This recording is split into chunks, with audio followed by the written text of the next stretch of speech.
So we have stairs. This is beautiful stairs. This is concrete stairs leading into a basement. This is built in, I don't know how long ago, Penny? 1925. 1925. It's like a bunker. There's a little bit of paint here. The owner's worried about this flaking, but it's multiple layers. It is water coming through here. Can we get that water from that wall to these steps? That's my question. And to those steps to this result. As you look at the underside, you can see the old formwork here that we're using 3-inch boards to make the formwork. And then they came up here, and this looks like it was skimmed over. Let's see if we can verify skim over by looking at our sample.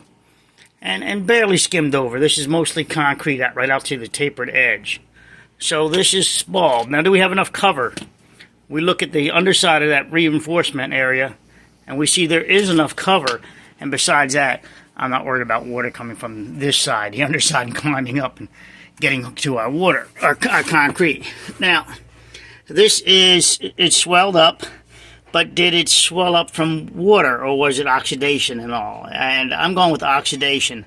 I don't see any efflorescence, any salts, long-term water damage. Efflorescence, you guys. I know you might think that might be it there. And does it look that way to you? Does it look like efflorescence to you? Well, it kind of does to me. You know the way I play games. It does. It's inside the concrete. It's not painted.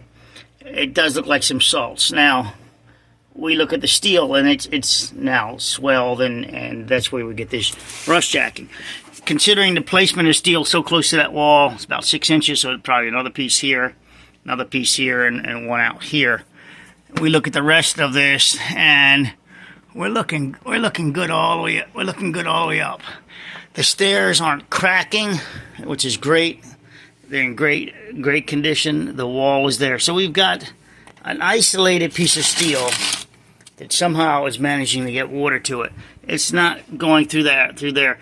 But I'll ask the owner to look at it next time it rains to see if he sees water make it all the way up to that steel and drip down. There is a French drain here, but it doesn't. The water. This is hydraulic soil. This is a clay soil around here. So even though he's got a French drain, the clay soil, cation, in fact, it's called cation. If you remember cat and iron, cation effect, it swells up and closes, making an earthen dam, if you will, somewhere about this level. So the water really can't make it down here because the dam clay seals itself off, and then the hydraulic water, the water backs up, and this becomes the wall of the dam. The wall of the dam is not designed to hold back water, and so its permeability factor allows water to penetrate through it, and it shows itself in this pattern here. There's not a deck out there. Oh, this part there's not a deck. There's open grass. Yeah, so the water's negatively pitched back towards the house. So if we can get the water away from the house, that would really help here. So yeah, this is not a big concern of mine.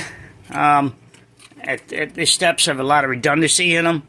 The concrete, the extra reinforcement that's probably in here. You guys see I've been working on my car. That's epoxy. Yeah, they really are looking like salts to me.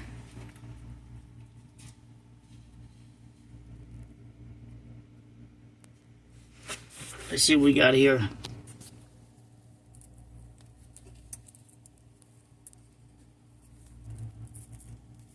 But I'm not making it to here. But I've made it to here. Still a lot of capacity left for that. I'm